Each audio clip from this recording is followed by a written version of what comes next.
Good afternoon. Ito naman po ang tinatawag na coral fossils. So, ibig sabihin, ang ano naman po ng coral fossil na kung meron po tayo, makakuha tayo sa dagat, o kung saan man natin makuha ang isang klase ng coral fossil, maganda din po yan na i-collect natin dahil ito po ay ano to siya, the stone of transformation. So, ibig sabihin, kung mayroong kang ganyang klaseng coral na fossil is mayroong kang yung magiging malakas ang loob mo, na ibig sabihin, maa-accept mo kung ano ang mga nangyayari, hindi tulad ng napaka-sensitive, parang nagiging insensitive ka tuloy dahil ikaw yung klase, kung wala kang yung klase na kumbaga dapat maging positive lagi, kung ano mang nangyari i-accept, then move on. So ganito ayan ang ang taglay ng ganyang coral na fossil po. Isa po siya ay magbibigay sa atin ng ng positive energy, na ito po maganda din po ito sa dahil lahat yung halimbawa, nag-iisip ka ng masama sa kapwa mo, iniisip mo parang may galit sa'yo, kahit something na wala, kahit hindi naman totoo. So, ibig sabihin, pag mayroon kang hawak na coral fossil po, ay mawawala po yan sa ating sarili, ang mapag-isip ng masama, o ibig sabihin, pagka-judgmental, mawawala po yan.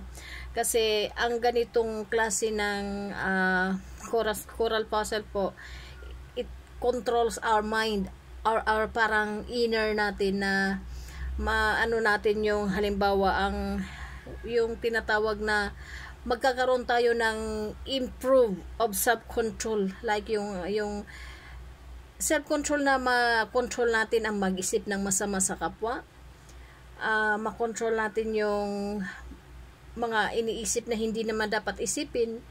So, pag mayroon ka pong ganyan, so, magtatanggal po yan ng mga negative thoughts na nandyan naka-sink in sa ating mind.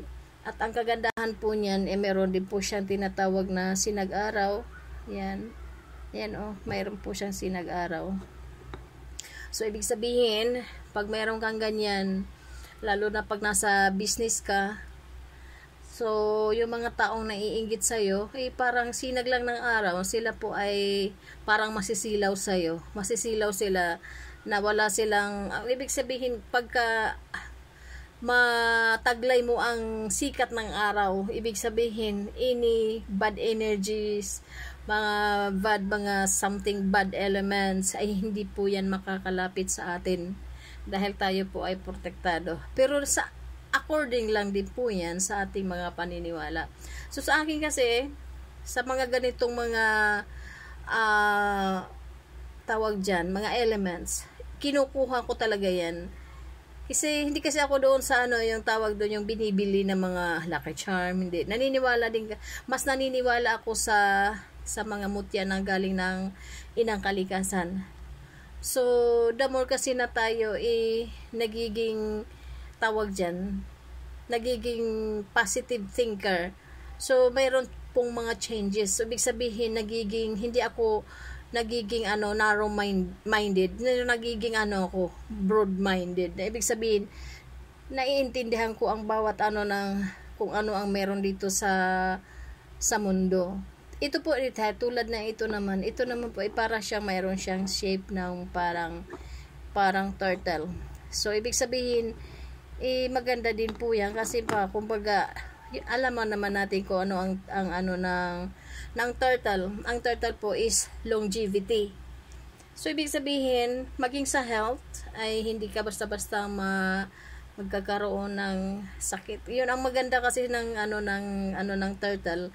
Although nila mahina sila gumalaw, pero sa longevity is kaya nilang manirahan sa tubig sa ilalim, or ibig sabihin hindi sila basta-basta na dadaig, or kasi nga meron silang shell Kung mayroong mga predators, di siyempre, kaya nilang iligtas ang sarili nila through na mag-hide sila sa loob ng kanilang shell. So, ibig sabihin, kung dito na sa tayo naman na merong mga taglay ng ganyan, so nagtatransform po tayo. Kumbaga nakukuha natin ang energy kung ano mga mutya na mayroon tayong hawak. So, sa mga ganitong mga usapin po, ay ako naman po napaka positive thinker. So, kumbaga nararamdaman ko kasi tulad sa akin, daming trouble na nangyari sa buhay ko. Dahil nga ako'y naniniwala sa mga ganyan. So, lahat ng mga collections ko na nagtataglay ng ng mga tinatawag na gabay, lahat po sila ay nakagabay sa akin. Kaya kung hindi naman ako naniniwala sa akin, yan po sila po ay namamatay kusang nawawala yung mga gabay niyan. Sa akin naman kasi, yan po sila po ay akin po silang pinapausukan ng insenso at saka kamangyan araw-araw, at saka talagang pinibigyan ko po sila ng buhay through prayers. So, hindi naman sa mas maganda din naman po yung mayroon tayong mga ganyang klaseng mga collection para sa akin lang, kasi baga yan sila ay maggagabay sa atin. Magkaroon ka man ng mga problema, lalo na number 1 is the financial, bigla magugulat ka na lang na meron dumating na hindi mo na-expect, na nagiging magaan ang lahat. So, ibig sabihin, magiging magaan ang pamumuhay mo, hindi na magiging mabigat ang pakiramdam mo when it comes financial. So, parang magkakaroon ka ng financial freedom.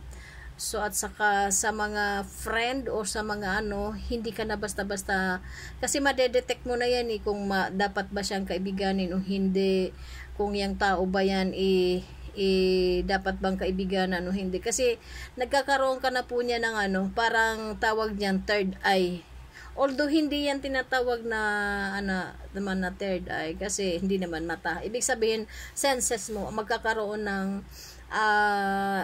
mai-enhance yung yung tawag diyan, senses mo. So, makakaramdam ka kaagad ng mga unexpected na mga bad elements o mga bad energy na coming. So, mararamdaman mo agad yan.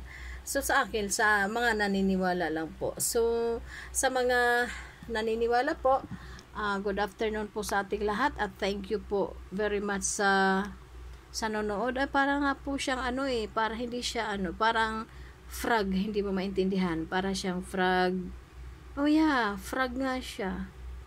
So, maganda pa rin ang frog, dahil alam nyo naman ang frog na talagang, pag ang frog kasi ang tawag niyan, simbolo ng frog ay maganda rin.